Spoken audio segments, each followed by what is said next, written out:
Hello, my name is Chris, and I'm the Railroad Reseller. If you like reselling and reselling content, smash that like button and consider subscribing to the channel. Today, we're going to talk about the dark side of eBay and some of the things that, a lot of videos that come out, they make things on eBay look great. And for the most part, I wouldn't be involved in eBay or reselling as a whole if it wasn't for the most part really good. But at the same time, I want to give you views that sometimes things don't go like the way you want to. Things aren't always going to go the way you want to. It's a lot of hard work. You see the little things sometimes. You see something that sells for really good money after you pay just a little amount, and you're like, this is great. It's the stuff that you post on Facebook. You may not even tell your friends, but there's certain pages you're on. You're like, hey, man, I found this for $1. I sold it for $100. This is what I did. That's the type of stuff that, you love, but you don't talk about the fact that, as I always mention in every third video, shirts like this still stay in the store month after month, year after year. What do you do? Because not everything is successful, folks. Not everything that you're going to do and sell is going to be successful. You're going to sometimes go to a sale. You're going to pick up an item. You're going to go, man, this is really good. I don't have time to look it up right now. Throw it in the bag because it's great. And you get home and it's like $10 plus shipping with a 3-year sell through rate. And you're like, it's just a deflation. But you've got to remember the time that you found that item that you thought was worth $20 or $30. I can tell you multiple times I found items that, I knew were good, but I didn't know they were that good. With the prices they were at, I had to grab them. But and the thing about it is a trial and error type thing. One of the most aggravating things is, sometimes on a Facebook forum, people say, well, what's selling good on eBay right now? Well, it's trial and error. And it's, what's good for you may not be good for someone else and stuff like that. Because I do believe the algorithm of eBay, which I could talk about right here, the eBay algorithm throws certain things at you from certain sellers. I'm not saying it blocks certain things, and I do think at certain times, because based on your metrics, and I can talk about that really quick, and then we'll go to a few solds. But your metrics are important on eBay. In other words, keep as few negative as way as possible. Try to make it where people don't want to return items. Don't sell them something that you didn't take pictures of and you didn't describe. Now, it's always possible that, you take a shirt like this, there's some little pinhole in it, you didn't see it. Hey, it happens. You ship it to the customer, they find that pinhole and they go, hey, you're trying to mess with me, da da da da da. I've got returns on stuff was too blue, stuff was too pink, and I just accept returns. I don't do free returns.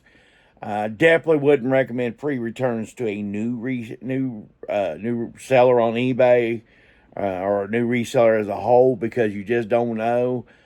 You don't probably have a lot of money built up, and buying a label here and buying a label there, even as the percentages are in your favor for returns. I just don't think that's good advice for a new reseller. But I've kind of rambled on at this point. Let's go to some what sold, and we'll dive a little deeper into some dark stuff. Okay, let's go over some things that sold. Sold these hats. These are little comedy hats. I call them old man hats, trucker hat, mesh hat, whatever. Anyway, a little bit over $15, free shipping. I got quantity of these things, different sands and stuff. So Bought a bunch of these at a yard sale a long time ago for about $15. Anyway, $15, free shipping. Sold this flannel here. This is a Sears. It's called the King's Road. These are old, like 70s flannels. Um, anyway, I had to measure it to even get the size, but we got a little over $20 plus shipping on the flannel. Sold these Ariat jeans here. If I don't drop everything to try to get to them. Sold these Ariat jeans here. They're, I don't know, 30, 42, 32, good size there.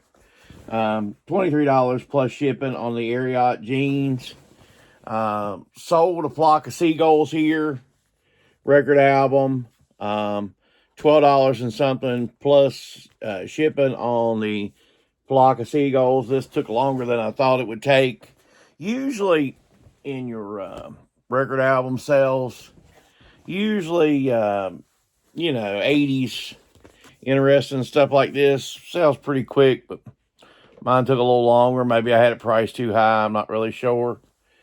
Sold this Claiborne 4XL, new with tags here. This was something that came out of my own closet because I bought a shirt for another different shirt for myself. So whenever I buy a shirt for myself, like at the Goodwill, I don't buy clothes anywhere else other than like the Goodwill or thrifting. But anyway, took something out of my closet to, replace it. Anyway, $12 and something plus shipping on the Claiborne shirt. So one thing for sure that's going to happen to you really early on is you're going to mess up on shipping. It just happens to all of us. Matter of fact, I've been selling long as I have, and I still mess up on time to time. Really, I guess my biggest thing when I mess up on shipping is I'm just lazy, or I assume. There is a point where you get into reselling, you're like, well, that's this and that's that, I mean, like I sold the other day, I'm going to give you an example. I'll pop up the picture here. But I sold this Polo Ralph Lauren denim shirt. It won't be on what sold, so you can see it here. But I got a little over $20 plus shipping on the denim Polo Ralph Lauren. The thing about it was, I should have had enough sense with denim, anything. Most time, denim stuff as a whole is heavier. I listed it at 12 ounces. And like I said, I have been a little bit generous on my weight lately. What I'm saying is, I listed a little lower than it really is to try to not zoink somebody so hard on shipping. But it weighed 1.5 pounds in reality, over 12 ounces. Now, it went to Kentucky. I'm in Virginia. So that's not a really big deal, okay? But you don't want to be way off on your weights. Especially anything that's over 2 pounds, you want to make sure anything that you even think is questionable, stick it on a scale and weigh it, because there's a huge difference in shipping something 50 miles, that's 5 pounds, and 1,000 miles, and it'd be 5 pounds. And then you get to the size and stuff. So if it's an awkward size, you're going to want to measure that too. But just be prepared at some point. You're going to take a burn on shipping. It's going to happen. So that's why I always say if I get a couple bucks here or a couple bucks there on shipping, I kind of just use it to balance it out. Now, if something sells and it charges you, sold these earrings. If you sell these earrings, of course, I sold them at 4 ounces. But say for some reason the shipping up on these came up as $10 on shipping, I'm going to give the customer back $5 on shipping. I'm not going to charge them $10. I'm never going to charge them anyway. But if it's something ridiculous where the shipping it's just ridiculously too much and they still bought it, I would do it as a customer service, give them a couple bucks back. But if it comes up $5.50 and it costs me $3.50 to ship this item, I'm not giving them those $2 back. Now that's probably a decision you'll make, but you're going to spend a lot of time, refunding and all that. I wouldn't do it. Now, if a customer messages you and what's holding them back on an item is the shipping cost, by all means, see if you can't work with that customer on the shipping cost. Um, and I explained recently to somebody who wanted a couple items, and they were like, well, can you do a discount on those items? And I said, all right, I'll give you a discount. And they was like, well, how about free shipping? And I was like, can't do both.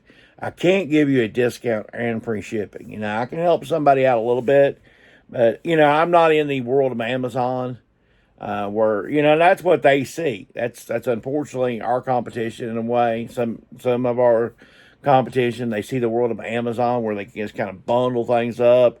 As long as it's over $35, even if they're not Amazon Prime, they can get free shipping. And they're like, man, this is the way the world is. They go over to another platform, they expect free shipping again.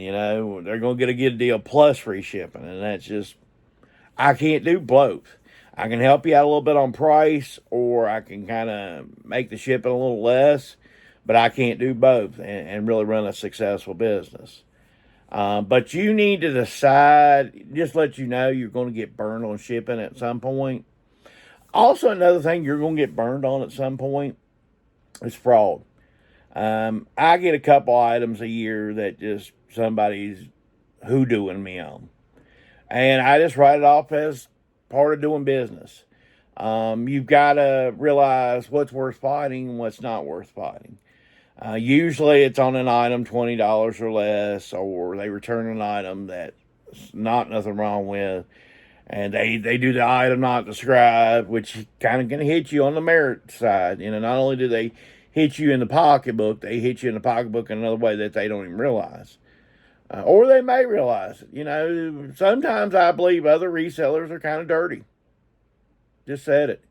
That they'll try to hit your account. They'll buy something. They have a couple accounts set up on eBay. They buy something with the 100% intention of telling you it's item not described. That way it hurts your account a little bit. I wouldn't put it past people. I really wouldn't. I don't have any proof of that, but I'm just be wary that there's going to be some fraud out there. If you're a new reseller, don't ever put anything super valuable up in the first 6 months. Or something that you're not worth losing over. Do not be one of your first things go, oh, I've got this old iPhone 14.